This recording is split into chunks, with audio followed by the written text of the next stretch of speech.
Hey guys, this is John here in Los Angeles with the Alpha Channel update for Wednesday, November 6th, 2024. And today's conflicted card, conflicted deck 1, is the 10 of Hearts. And with this one, you're asked to put your resources, your bug out resources in order. Your resources being food, water, weapons, and shelter. So what's most important? Food, water, weapons, and shelter. And I guess we'll talk about this at the end. It's not a very exciting card, is it? Some of them have a different impact. They all hit different. So this is Conan the King, number 24. And this is the issue where I stopped buying Conan the King. And it was because of what I read. This is Dan Simmons, I think, on the pencils, and Jeff Isherwood on the inks, with Alan Zelnitz is still writing. Zelnitz. And I'm going to double check that really quick because I want to make sure that his name is Dan Simmons and not something else Simmons, because I'm not honestly 100% about that. Dave Simmons and Jeff Isherwood down here at the bottom. We still get Mark Silvestri at the end, and I'm going to show you what happens. So this is a backup story. This is a narration. This is saw this in another comic. This is called a frame. Although this frame is still written by the same writer, Alan Zelnitz, and it's still drawn by the same artist. In the last one, they had different artists drawing the frame from the center of the comic. This is the exposition about how Prince Taurus was kidnapped by a phoenix, by a firebird, from the balcony of his castle tower room in Tarantia in Aquilonia, where Conan is the king. This is Jewish propaganda. This is Conan as a dysfunctional father in a troubled kingdom. Instead of writing all the sorts of drama you could have from without the kingdom, they wrote the drama from within the kingdom because, obviously, as we know from the last 40 years, Jews have been trying to destroy our countries in the West from within. And that's exactly what is on exhibition here. Conan's son, Taurus, has been poisoned against him. He's been seduced with tales of power that he can get by pursuing magic, which we know is evil. Magic is basically steroids, cheating people, betraying them, trying to get things you don't deserve. And here, this witch, Zendia, gets Prince Taurus to bring a corpse back to life. She's taught him how to do it, and he did it, and she's decided that he is powerful enough to become her acolyte, and she's going to teach him everything she knows about magic. This is the Jewish infiltration plan to destroy Western civilization on full display inside Conan's family. Princess Radegund and Queen Zenobia aren't really in this episode. This is really all about Taurus and Conan. So here Conan gets the news about what's happened to Taurus and the evidence from his bedchamber, from basically his bedroom. They present the evidence that he's been dabbling in witchcraft, and Conan is furious because everyone knows what Conan thinks about that. And here's more of Prince Taurus and this witch. I'm going to look up her name really quick because I totally don't remember it. So this witch is named Zandra. And she is calling on real Jewish demons. Hecate for one, or Hecate, however you pronounce that name. They're doing some real magic in here. And Conan is on his way. And so they conjure all sorts of things to try and stop him and slow him down. Because like any kid who's going to be caught by his father, he doesn't want to get caught, and he's willing to do almost anything to escape. But he doesn't realize what kind of trouble he's getting into. So here they summon these basically harpies, these Medusas riding eagles, to attack Conan and the troops. And then they knock Conan's wizard out. Why Conan has a wizard? Look, this is anti-white Jewish propaganda. Again, on full display. Conan's wizard has been knocked unconscious, so now that's a tool he can't use to fight magic. And they discover that these harpies are illusionary, they're not real. Also, this is a great ad. We've been talking a lot about ads in comics. This is a good one.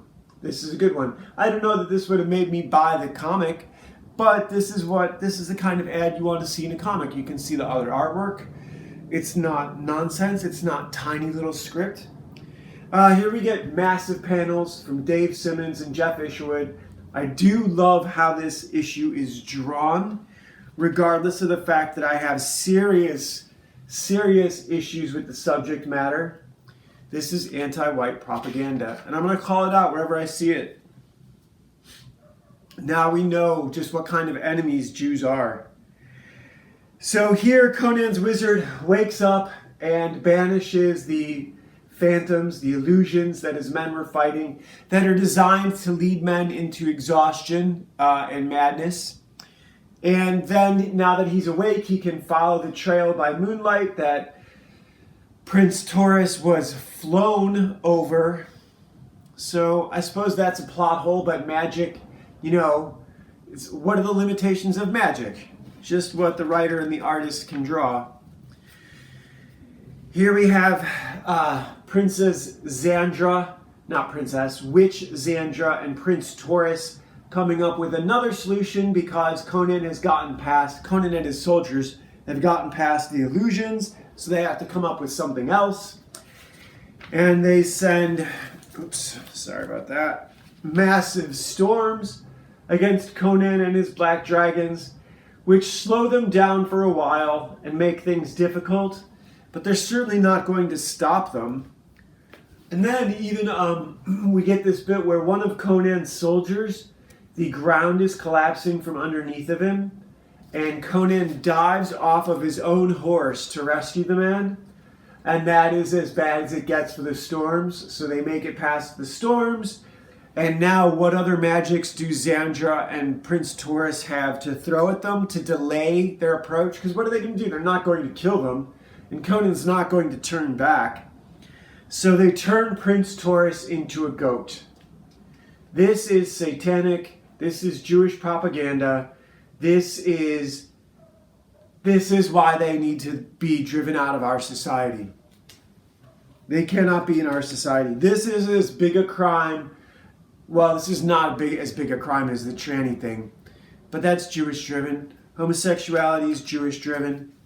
Jews are guilty of all the crimes. All the black crime is Jews' fault, as far as I'm concerned. So here we get Conan smashing into the cottage, and he demands Xandra explain, and she doesn't, so he burns her cottage, and then she tells him that the goat is actually his son. And so Conan runs back in to rescue the goat, and Prince Taurus is trying to change himself back into a boy before the fire burns up all the magical amulets and trinkets and grimoires. And he doesn't quite make it. He has 1 foot left that's still a goat foot.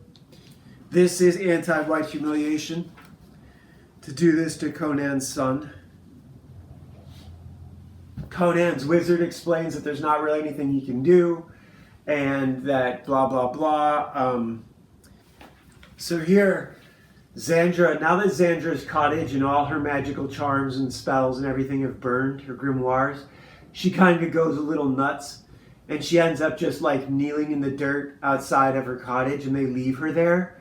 And they take Prince Taurus with them, and she sends the very last of her magic after them, kind of like when in the Conan the Barbarian movie, where the cottage witch turned into a demon and flew through the forest. She sends some energy after them, but Conan's wizard counters it and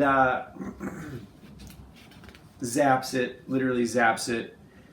And then here we get Xandra explaining, continuing the narration from the very, very beginning, and explaining how since she didn't know Prince Taurus's actual name, she called him Dark Eyes, that when she summoned the son of Conan, she got his son, who is named Conan, and Khan is his sort of nickname. And so Khan has now arrived in the forest, probably 1,000 yards from where his father is. And after the next couple pages of ads, terrible ads, we get the continuation of Conan's story written by Alan Zelenitz and illustrated by Mark Silvestri. So this explains how at the end of the last one, Conan had been caught with a bloody knife in his hand after his friend had taken the loot, and the person he'd met just like a few hours earlier had killed a wealthy landowner who was very generous and stolen his money, and Conan is now going to be executed for that crime. He's being led to the gallows.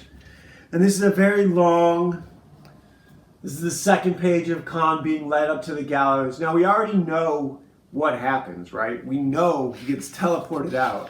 So it takes 4 pages to get him there. Mark Silvestri gives us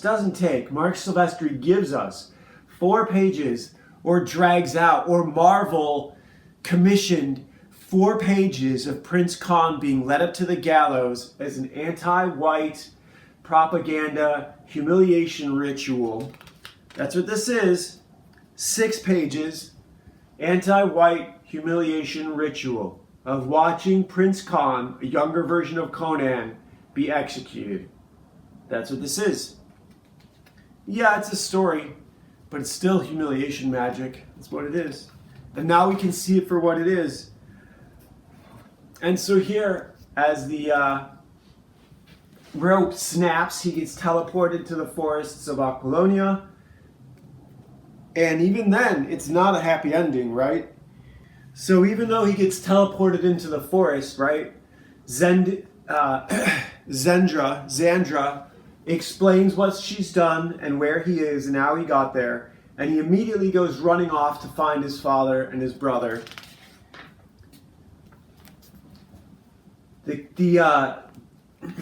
army has taken a pause in their march home, and Conan is sitting down. King Conan is sitting down. Prince Taurus goes off for a walk, and that's where he encounters his brother, Prince Conan, who is shocked to see him. And then we get 2 pages of some quick back and forth, and this is where the anti-white humiliation ritual gets really, really bad. Alan Zelenitz is a disgusting Jew. Disgusting, dysgenic Jew. And Prince Taurus, runs back to Zandra and says, "You have to send Prince Conan away. If he's here, I won't be crown prince." This is the most disgusting behavior you could get. He basically asks her to kill his brother. He was dead and I mattered, and now he's back and I won't matter again. Please kill him again. This is anti-white humiliation ritual, Jewish propaganda. I hate the Jews. Just do. That's what this story is. There's a million stories they could have chosen to write. They chose to write a character who betrays his father. They chose to write a son who betrays his father. This is what they wish on white families. This is not the story. There's a lot of drama you could have written without writing this. Brother killing brother story, which is essentially what this is. Alan Zelenitz, you piece of shit. And so here Conan thinks he's going mad because he saw his son, and then his son disappears. So now you have Conan who believes he's crazy. He has one son who's betrayed him and another son who's dead, and then appears in the forest and goes missing again. Done with this series. It's the last issue I bought. Fuck you, Jews. Fuck you. But in good news, I got this in the mail today. This is Tarzan, Roy Thomas and John Buscema, the entire run. We've already done issues 1 and 2. This is actually my third copy of issue 2, or I have 2 copies of issue 1 and 2 copies of one issue of copy 2. One copy of issue 2. This is number 2, and 3 and 4 and 5, and the whole run all the way to the end. Tarzan. Tarzan's the best thing to come out of Africa.